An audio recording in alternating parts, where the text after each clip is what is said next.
dead patriarch must never be downplayed, must never be abused.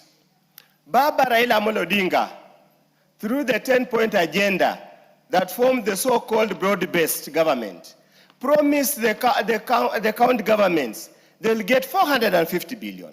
When we say they have been played, when we say that we have, betrayed Baba, even in his death, we are saying factually and what's everything else. As I conclude, Honorable Speaker, I did not want to interrupt the majority leader, because for me, as many times as mentioned Edwin Sifuna's name, it warms my heart. It makes my work much easier to say Linda Mwananchi and get our program going. I want to encourage him to continue, don't tire. Kenyans know the truth. Kenyans know who are liars. Kenyans know who have lied to them. There's no big deal. Continue. We are happy. Baba used to say any publicity is publicity. As we conclude, Honorable Speaker, let's work to make the life of Kenya comfortable and good. Thank you for those few. Ranking member, Father of the House, let's hear on this. Thank you, Mr. Speaker. Adam Kenan. Thank you, Mr. Speaker. I hope and pray that this House will remain a house of traditions. Thank you, Mr. Speaker. Mr. Speaker, before I comment on this DORA bill, allow me to use the floor of this House to appreciate, and I'm sure you all must have followed what has happened in Wajir on 1st June 2026.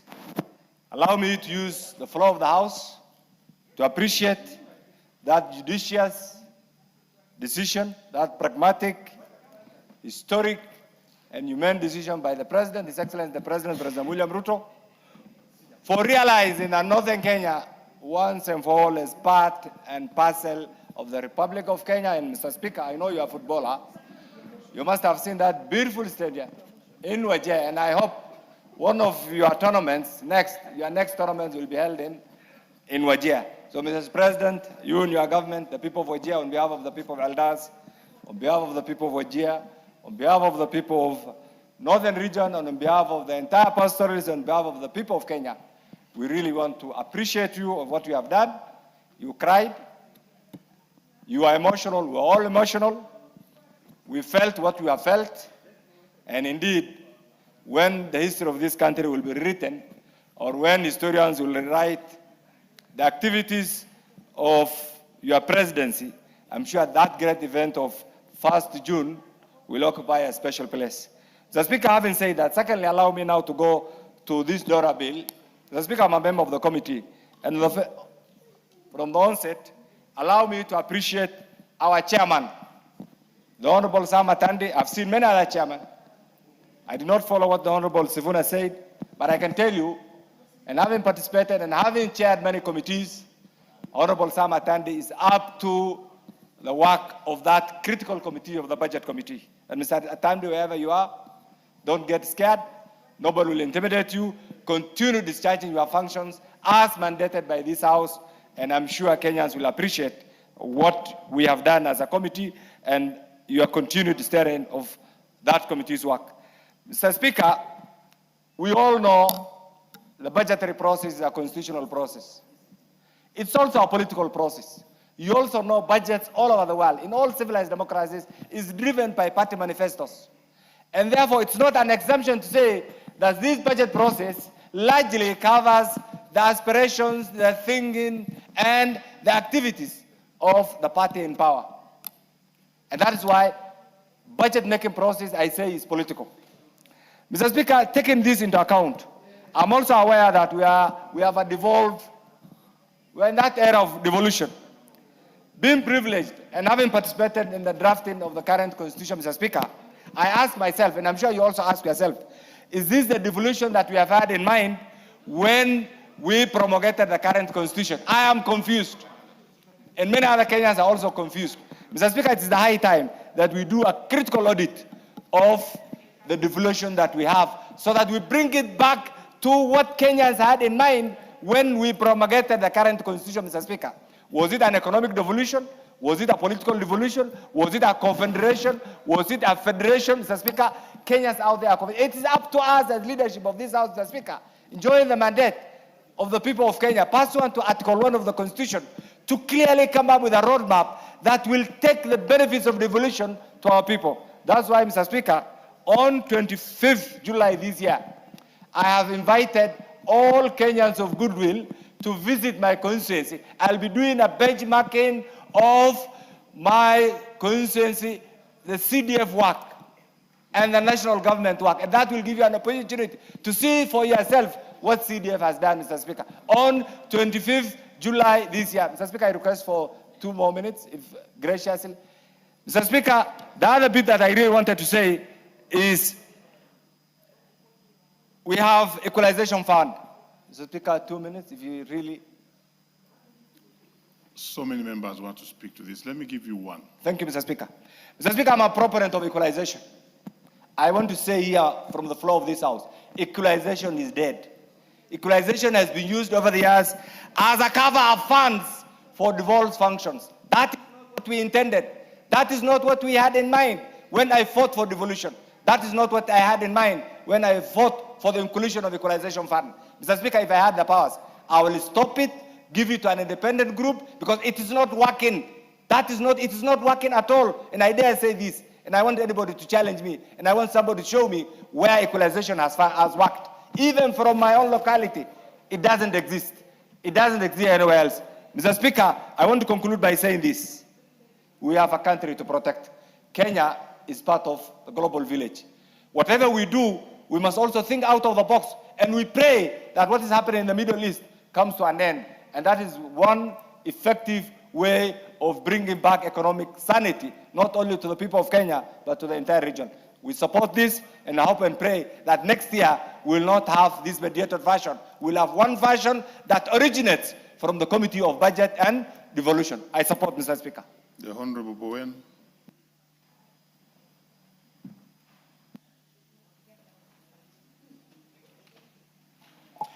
Thank you, Mr. Speaker, for giving me this opportunity to support the amended version of the Division of Revenue Bill. Mr. Speaker, this is an annual constitutional bill under the Article 218 of our Constitution, that annually this House sits to check what goes to the counties and what remains the national from our revenue. So it is our constitutional obligation, Mr. Speaker, to discuss and approve this bill so that we can have resources and monies going to our counties and also the monies to our national government. Honorable Speaker, allow me to congratulate the team led by the Honorable Atandi for this mediated fashion. And Honorable Speaker, if you see the 428 billion given to the counties, it is far way over 15% as prescribed in the Constitution. So, Mr. Speaker, I want to thank the committee led by our chair and also the Honorable Roba on the other side of the Senate. Mr. Speaker, for the last close to 10 years or over 10 years now, we've been giving monies to counties.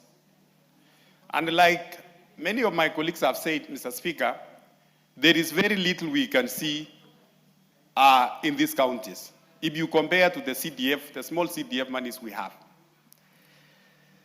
Mr. Speaker, it means there is no serious oversight of the counties. And this is where we want to call our senators, Honorable Speaker, that they need to focus on their constitutional duty of oversighting the counties. And not, Honorable Speaker, to be seen like competing with this House in everything we are doing. We have seen many times, Honorable Speaker, where senators, sometimes they summon government ministers, government PSS on functions or even duties which they are not supposed to. Mr. Speaker, This is something which we need to relook, Mr. Speaker, that the senators, they have stopped oversighting the governors. They are now oversighting the national government officers like the PSS and the CSS. And that gives a leeway to the governors now to, do their own things without being oversighted. Honorable Speaker, the monies we have given out to counties is a lot of money. 428 billion is not a small money. Mr. Speaker, but still when you go to these counties, especially when you go to look at our hospitals, they are in a very dilapidated conditions. Sometimes there are no even painkillers in some of the hospitals, Honorable Speaker. In fact, Honorable Speaker, if you go out there, many Kenyans will tell you, if there is a way we can revert back health to the national government, many Kenyans are for that idea, Honorable Speaker. Number two, Honorable Speaker, under our constitution, there is an article which requires our governors also to generate their own revenue, Honorable Speaker. And there are counties, Honorable Speaker, like the county of Nairobi, the county of Mombasa, Uasin Gishu, and these big counties who are generating more revenue than even what we are giving them from the national. And that is why you see many of the monies are being misused because they have more than enough. So, Honorable Speaker, we want, as a House, we want to ask our colleagues in the Senate that they focus on the oversighting the governors. Otherwise, Honorable Speaker, I want to support this mediated version of Division of Revenue Bill. And Mr. Speaker, what the governors are asking about 450 billion, Honorable Speaker, I'm sure we will reach there. With those many remarks, Honorable Speaker, I support. The Honorable Bissau Kakai.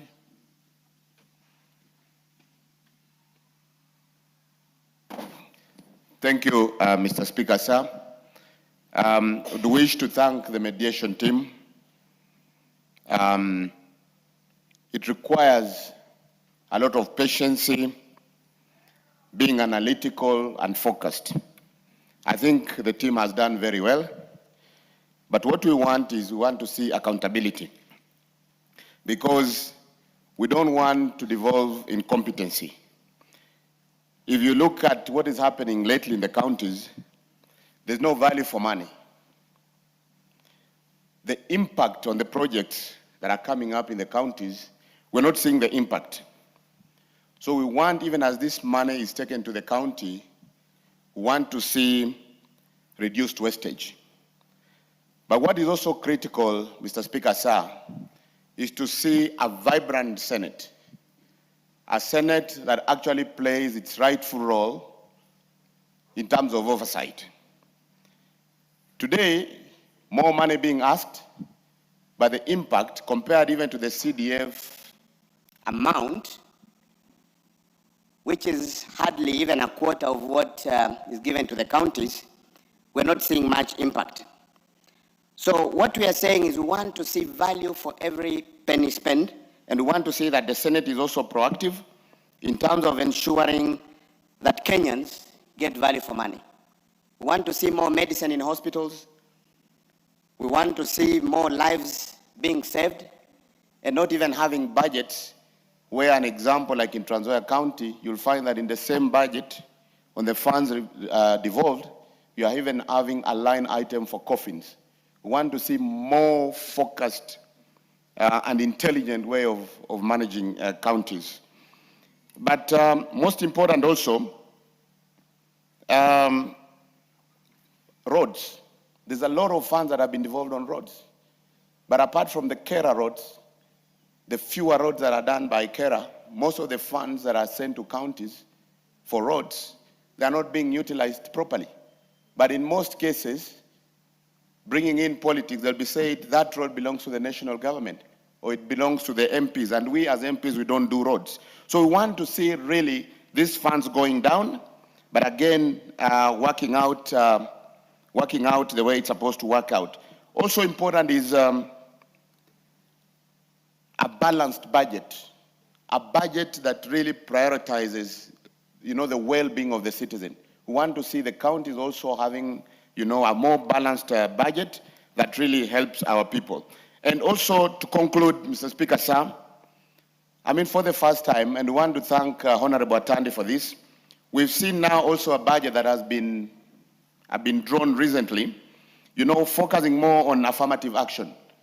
Unlike in the past where we've seen funds going in just to a few regions of the Republic. So in this particular one, we see a situation whereby every Kenyan will feel that they're part of this Republic.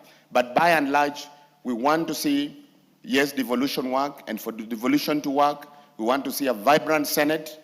We also want to see value for money. We don't want to devolve wastage so that we can make a difference and have a more productive Kenyans who also that enjoy the lives and also the funds that they raise in terms of taxpayers. Thank you, Mr. Speaker, sir. The Honorable Women Rep Baringo.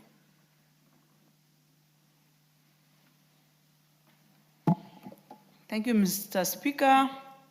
I also want to join my colleagues in appreciating the team, and I'm also want to declare that I was a member of this team, the budget, with my colleague here, Honorable David Nyakundi, and for sure we did very good work, Mr. Speaker. But as a member, I must say that I also see a lot of gaps while sharing these revenues, specifically because of the devolution we have today. Mr. Speaker, I have always argued in my own view that we have a long way to go considering the way devolution is behaving today. We are almost 20 years down, and it's like the more we push forward, the more we lose the gains of what we expected when we were first promulgating this constitution of 2010. If you ask me, Mr. Speaker, I think we should have, from the word go, using the words of Honorable Millie, that the accountability should have a proper structure on how the county should be run. If you look at main structures that govern and guides, and even the schedules of the constitution that gives the counties the responsibilities, like and ministries, and the responsibilities that is undertaken in the counties. There is one problem that comes out every day: the lack of accountability and the responsibility of the people who are trusted with these monies, which are the governors. In my opinion, many times I look at the situation and think we should not have voted or should not have subjected governors to a vote from the word go. So that we will be having a situation where we are able to recall, to reprimand, and probably appoint a person more of a manager who is able and qualified to manage resources of the county. Because today, anyone being a politician does not necessarily mean is as a capability of managing resources that is given to the counties. And that is why it also complicates more because of this election, that when a governor serves 10 years